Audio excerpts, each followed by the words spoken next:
পৃথিবীতে কোনো স্বৈরাচার বা পৃথিবীতে কোনো অটোক্রেট, পৃথিবীতে কোনো একনায়ক সারা জীবন ক্ষমতায় অধিষ্ঠিত থাকতে পারে না। শেষ পর্যন্ত একটি সূক্ষ্ম বিষয়ে সিদ্ধান্ত দিতে ভুল করায় মেধাবী ছাত্ররা এই কোটা বিরোধী আন্দোলন যখন শুরু করে, তিনি যদি কোটা বিরোধী আন্দোলনের কাছে হার মেনে তিনি তাদের যে দাবি মেনে নিয়েছেন, হয়তো এই শাসককে উৎখাত করতে আরো একটু বেশি সময় লাগত। কিন্তু তার নির্বুদ্ধিতার কারণে তার শৈল শাসন মানুষের কাছে এমন ভাবে বিরক্ত করেছিল মানুষকে, এই দেশের কৃষক শ্রমিক মানুষের ঐক্যবদ্ধ আন্দোলনের ফলশ্রুতিতে এই স্বৈরাচারের পতন বাংলাদেশের মাটিতে হয়েছে। এই স্বৈরাচার আজকে তার অতটুকু সাহস ছিল না যে তিনি গ্রেফতার হয়ে বাংলাদেশের জেলখানায় থাকবেন। কোন আন্দোলনে কোন সরকার 54 বছরের ইতিহাসে স্বাধীনতার পর কেউ দেশ ত্যাগ করে এইভাবে পাঠিয়ে যায় না। আমরা সরকারে ছিলাম, পদত্যাগ করেছি, অন্য সরকার এসে আমাদেরকে গ্রেফতার করেছে, আমরা দেশত্যাগ করে ভারত বা অন্য দেশে পালিয়ে যাই নাই। তার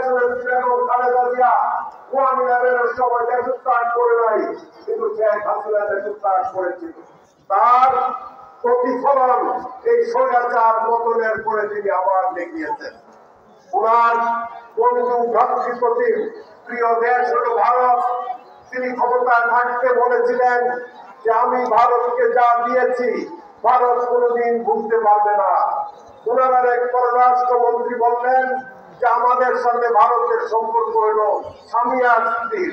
এখন তিনি তার স্বামীর বাড়িতে চলে গেছেন, এই স্বামীর বাড়ি থেকে আর এই দেশে এসে মাটি পাবেন বলে আমার মনে হয় না।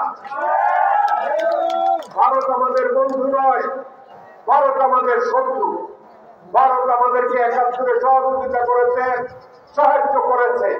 ভারত আমাদের কাছ থেকে যা কেড়ে নিয়েছে, এই বাংলাদেশ মেরুদণ্ড খাড়া করে তারা দাঁড় করতে অনেক সময় লাগবে।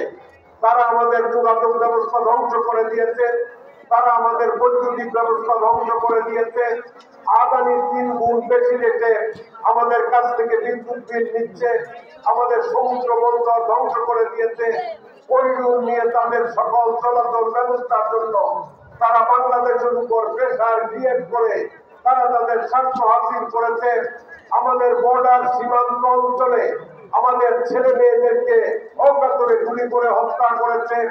আজকে ভারত থেকে পুশিং দিয়ে পুশ করে আমাদের বর্ডার দিয়ে বাংলা ভাষাভাষী ভারতের নাগরিকদেরকে আমাদের দেশে পাঠিয়ে দিচ্ছে এবং ভারতে বসে শেখ হাসিনা চক্রান্ত করছে যে কিভাবে অন্তর্বর্তীকালীন সরকারকে পরাস্ত করে দেশে একটি সামরিক ব্যবস্থা চালু করা যায়।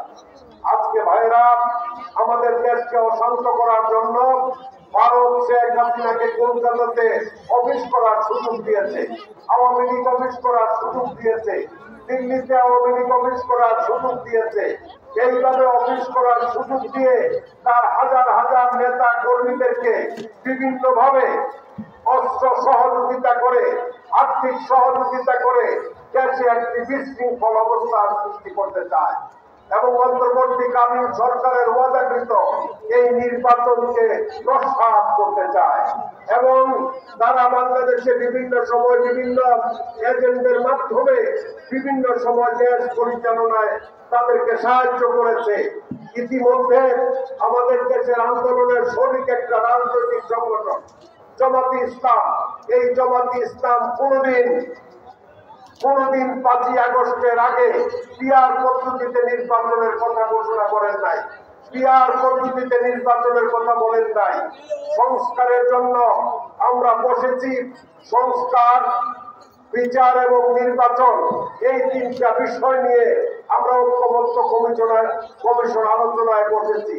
হঠাৎ করে কোনো আলোচনা না করে তারা রাস্তায় নেমে গিয়ে বললেন যে পিআর পদ্ধতি না হলে এই দেশে নির্বাচন হতে দেবে না।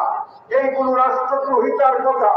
আমি সরকারকে আহ্বান জানাবো, নির্বাচনকে বানচাল করার জন্য কিছু তথাকথিত ইসলামিক নামধারী রাজনৈতিক সংগঠন আজকে জাতিকে বিভ্রান্ত করছে, নির্বাচন না করার জন্য ষড়যন্ত্র করছে। তাদের বিরুদ্ধে বাংলার 18 কোটি মানুষ ঐক্যবদ্ধভাবে তাদেরকে মোকাবেলা করবে ইনশাআল্লাহ। কারণ এই দেশের মানুষ নির্বাচন চায়।